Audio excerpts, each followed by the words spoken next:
Is it better to drive for Lyft or Uber? How to make the most money as a rideshare driver.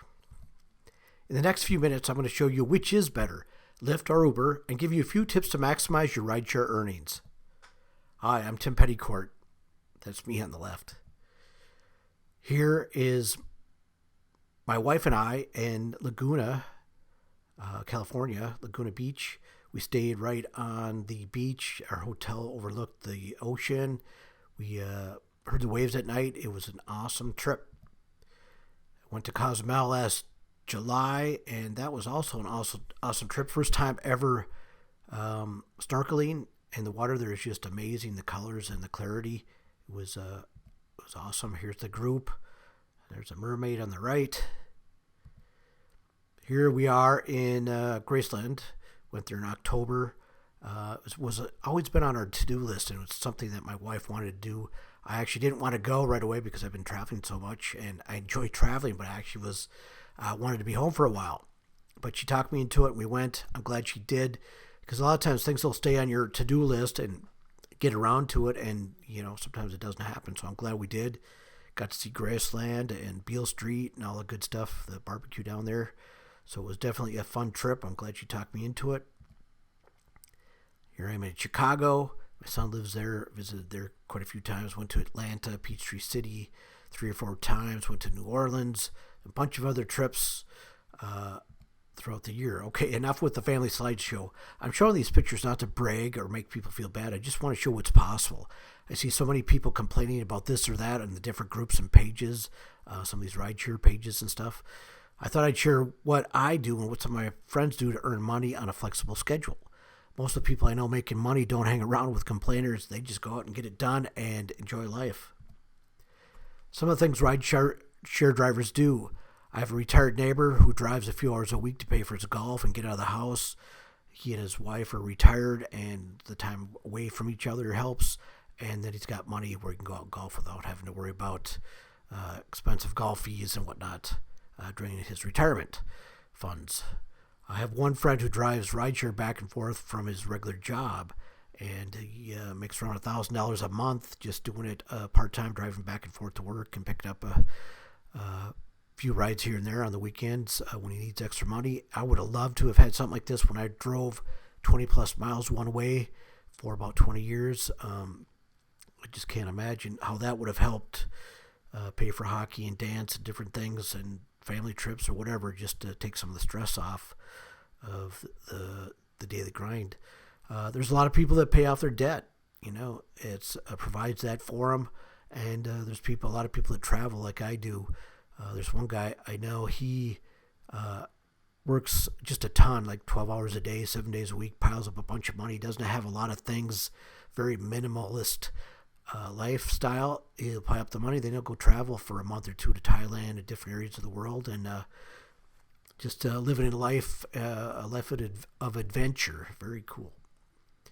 One of the strategies I use is to make money easily and flexible is to check the evening the day before I'm thinking about driving and see if there are any scheduled pickups available.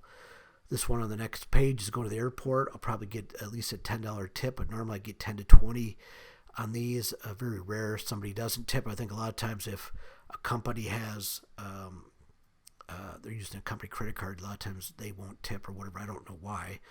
At least $1 would be nice. But so this one here is like paying 24 to 30. Took it. I know it's going to the airport. So I'll take that. A lot of times I'll do it. I get up early anyway, so I'll do it in the morning, maybe 4 or 5 in the morning, and take a trip down there, catch another one, pick somebody going to work in Minneapolis or something, or closer to my house, and then maybe I'll take another airport run and do 2 of those. I could make $50, $60 to $100 before most people even start working. So it's best to have a plan and a strategy of some sort that works for your schedule. I know a lot of people, they'll do just DoorDash or something, stay-at-home moms and parents, gives them a chance when their kids are in school to do DoorDash or Instacart, where they do the grocery shopping and stuff. So I also use points for my credit card for air miles. When I purchase things, I do those. I usually plan my trips about 3 or 4 months in advance, sometimes a year, depending on what kind of a trip it is. It allows me to save up the money and plan backwards. If I generally have the points for the airline miles too, I try to run everything through that, so my airfare is paid for. I know how much the trip is going to cost generally, so how much I might have to drive, or if I have to drive at all, I'll do that. If I want to spend the money, right now I'm planning a trip to a cruise. So, and I know that's going to be spendy. It's going to be a nice cruise. Good time to get out of the cold weather here. So I'm looking forward to it. So I have been starting to drive again. I hadn't driven for months. Really didn't need the money, but I just thought, this is so awesome. How I would have loved to have something like this if, like I said, driving back and forth to work or pick up extra money when I was a student. I would have loved to have had this. The flexibility and stuff. So I figured I'd share this because right now Lyft is offering a $1,250 sign-on bonus, and it's a perfect time. It's the highest I've probably ever seen it to get in and try drive, maybe pick up some money for the holidays, or for some cool trips, or to pay off debt or whatever. There are people that drive full time, and some people are very successful at it. Some people struggle, but I think the main reason is because they don't treat it like a business. They think of it as a job, and they don't really analyze their data and figure out what's best for them and when's the best time to drive and which is the best platform to use at which time. It takes a little bit, but like any business or anything, put a little bit of mind power behind it and come up with a plan. You can make it work. I think the people that complain about it, they think it's a job and that they should be told what to do and how much to be paid, which would be awful, especially when you can make more doing it the right way and still have your flexibility. So I would definitely do that. Focus on one at a time. Get the Lyft bonus that's going on right now. And here's some of the other things that you can do once you get the bonus. Here's some other opportunities you can check out. Lyft, Uber Eats, Postmates, Instacart, Amazon, which is probably big right now with the holiday season going on. Is it better to drive for Lyft or Uber? It really depends on what is the best strategy for you. I haven't seen much of a difference. I generally drive for Lyft because Uber and then drive for Uber when it makes sense. I started with Lyft, so I'm familiar with that, and they've always treated me well, and I do okay. I like the fact that they have those scheduled pickups, so I can really plan when I'm going to drive and if it's worth my time. Right now, if I were starting today, I'd definitely go for that $1,250 bonus. And any other bonuses they have going on. I know right now they have a streak bonus of $15. You give three rides in a row, you get an extra $15. Something I might do tomorrow. I'd drive as long as I could until I got the bonus.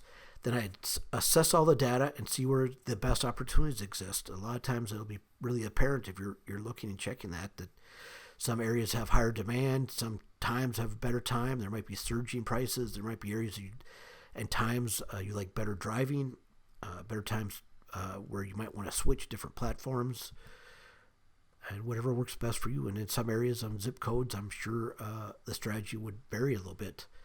So go ahead and click on the link below and get started, and know that you don't have to work for the man. Pay off bills. You can pay off bills or take cool vacations. You can set your own schedule and make a decent or supplement a living on your terms. There are people doing it, which means you can too. I'll see you in the winner's circle. Hey, once you've completed your bonus, send me a message. I'll send you some awesome guides like how to beat a speeding ticket, little known tips and strategies on how to earn more. I'm working on the ultimate side hustle ride-sharing guide filled with all kinds of good stuff to earn and save. I'll send you a free copy when it's completed, and you send me, let me know that you've hit your bonus level. Good luck, and feel free to reach out to me if you have any questions or concerns or anything I can help you with. Just send me a message, and I wish you the best of luck.